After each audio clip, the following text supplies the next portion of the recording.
In the next few minutes you are about to discover how the Flash became so fast that speed itself stopped being a gift and turned into a threat. Because this video reveals the rise of the fastest Flash ever recorded, the moment his power crossed an invisible line, and why that version of Barry Allen is considered the most dangerous being the DC universe has ever allowed to exist. So stay until the very end, because the final realization about what true speed does to reality is unsettling, ironic, and surprisingly funny in a terrifying way.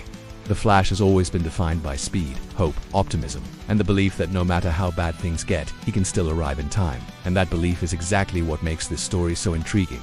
Because in this timeline, Barry Allen does not just run faster than everyone else. He runs faster than consequence, faster than caution, and eventually faster than reality itself can process. At first, this version of Flash feels like the ultimate upgrade because villains fall before they can blink, disasters are solved before the alarms finish ringing, and crimes seem almost embarrassed to exist in a world where the Flash is everywhere at once, creating a universe that feels oddly safe, efficient, and slightly ridiculous, as if danger itself gave up and decided to find another timeline to live in.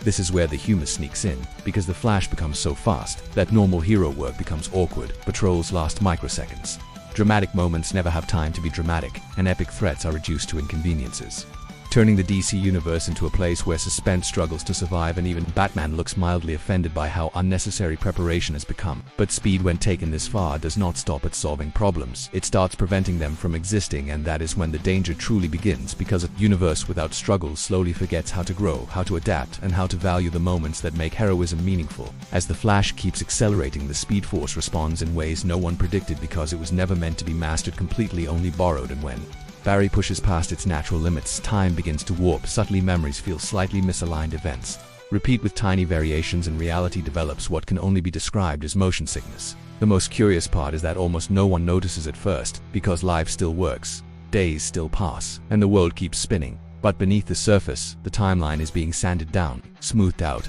stripped of rough edges, turning existence into a perfectly optimized loop where nothing truly stands out anymore. This Flash becomes dangerous not because he wants control, but because control becomes unavoidable.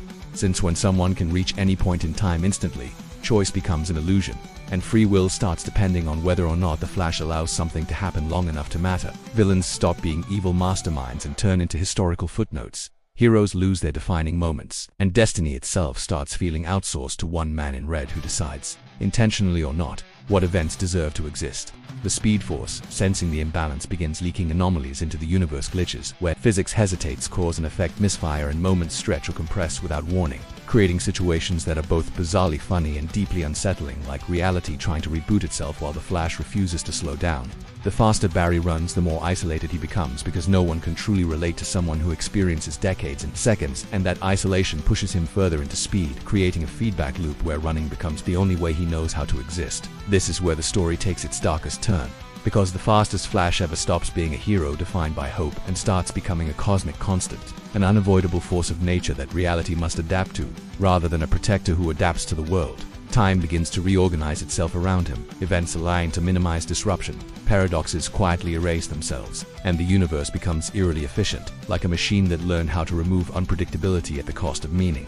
What makes this version of Flash truly terrifying is not the destruction he causes, but the absence of visible damage, because the universe still stands, but it feels hollow, optimized, stripped of randomness, turning life into something functional rather than vibrant. At this point, the Flash realizes something is wrong, but stopping feels impossible, because slowing down would mean confronting the emotional weight he has been outrunning for so long, and speed has become his coping mechanism, his identity, and his prison all at once. The irony is brutal, because the fastest man alive becomes the slowest to change, trapped in momentum, unable to decelerate without causing the very disasters he once prevented, turning speed into a curse that feeds on itself. The Speed Force finally reacts not with violence, but with resistance, creating friction where none existed before, forcing time to push back, and for the first time the Flash feels tired. Not physically, but existentially, as if the universe itself is asking him to stop choosing efficiency over experience. The danger reaches its peak when Barry understands that the greatest threat he poses is not to villains' timelines or universes, but to the idea of choice itself, because a world where everything can be fixed instantly loses the ability to learn, to mourn, and to grow. In a strangely humorous twist, the most dangerous Flash ever is undone not by an enemy, but by boredom. Because when nothing can surprise you, nothing can inspire you either, and that realization hits harder than any cosmic battle. The story ends not with a dramatic explosion or a reset button, but with a decision, the hardest one Barry has ever made. To slow down, to let moments breathe, and to accept that being fast does not mean being right.